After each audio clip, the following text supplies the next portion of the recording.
In early 2006, Ricky Megee, an Australian man in his mid-30s, set out on a routine road trip across the country. He was driving through the remote Tanami Desert in the Northern Territory, one of the most desolate and unforgiving landscapes in Australia, when something went terribly wrong.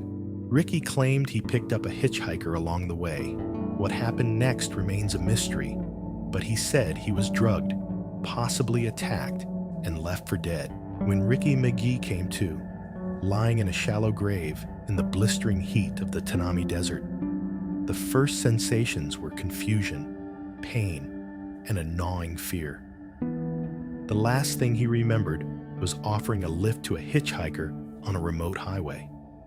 Now, he was half buried under a piece of plastic sheeting, with no car, no food, no water, and no clear memory of what had happened.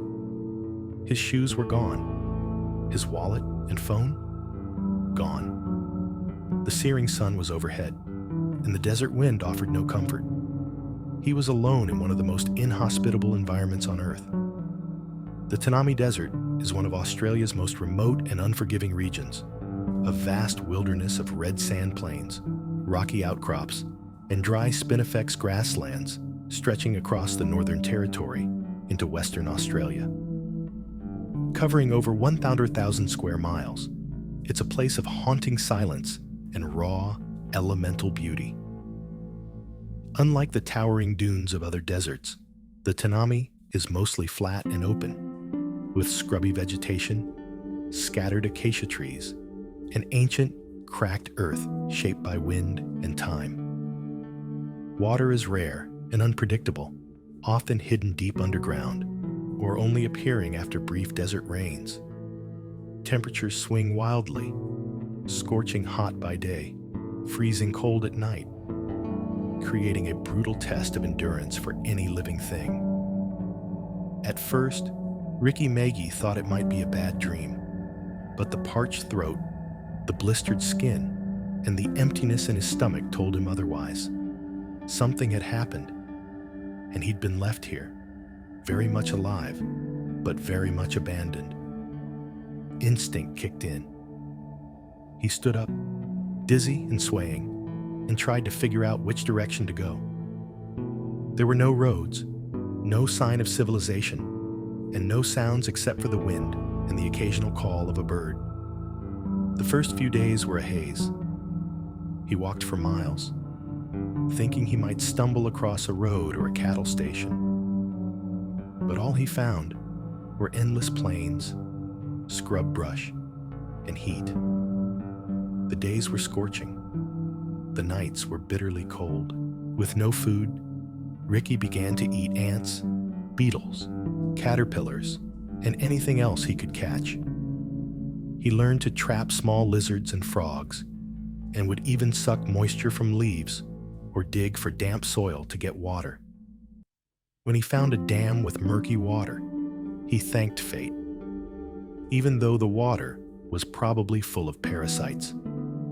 He built makeshift shelters by digging shallow pits and covering himself with branches and dirt to shield from the sun.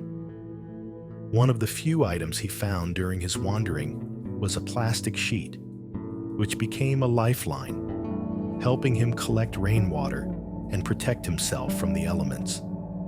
He kept track of the days by making notches and tried to keep his mind focused. He talked to himself, told stories out loud, sang songs, anything to hold on to a sense of self. As his body wasted away, he lost more than 60 pounds. His face hollowed, his skin burned, and his hair and beard grew wild.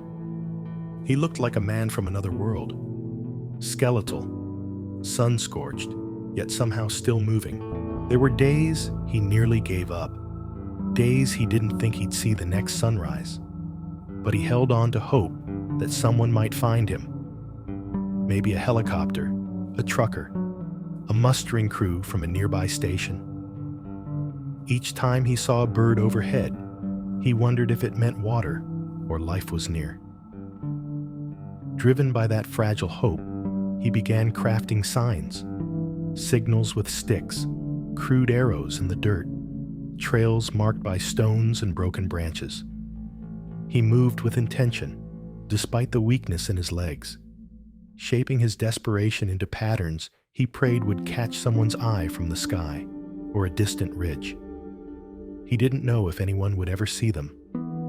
And then, on April 5th, 2006, someone did.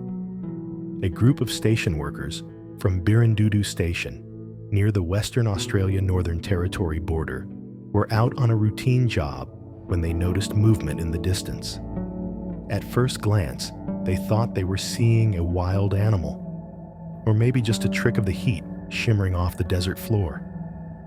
But as they got closer, they saw what looked like a gaunt, sunburned man, barely able to stand, waving feebly. His skin was blistered and cracked. His face was almost skeletal, his lips split. He was wearing a shirt fashioned into a kind of poncho and little else. They had never seen a human being in such a state. The workers rushed to him, realizing he was in severe distress, dehydrated, starving, barely conscious. He was mumbling, disoriented, but alive. They gave him water, what little food they had, and called for help immediately. Ricky was airlifted by the Royal Flying Doctor Service to Royal Darwin Hospital, where doctors were stunned by his condition. He had survived 71 days in one of the most remote, barren regions in the country with almost nothing. He was treated for malnutrition, dehydration, and sun exposure. He reportedly had lost over 60 pounds, and doctors described him as a man who had come back from the edge. One nurse said he looked like someone from a World War II prison camp. Despite everything, Ricky recovered quickly, physically at least. He was talking, eating, and even joking within days. The media caught wind of the story, and suddenly, Ricky Megee became a national sensation. As reporters swarmed, so did the questions. What really happened? Was he drugged? Attacked? Did he just get lost and disoriented? Ricky claimed he had been drugged by a hitchhiker he had picked up while driving from Alice Springs to Port Hedland. He believed he was left for dead, dumped in the desert intentionally. Some doubted his story, saying it was too strange, too inconsistent, but the facts remained. Whatever had happened, he had survived something very few could. He eventually published a book titled Left for Dead, telling his version of events. The book described the desert in brutal, vivid detail. The isolation, the hallucinations, the hunger, and the near madness of going that long alone in the wilderness.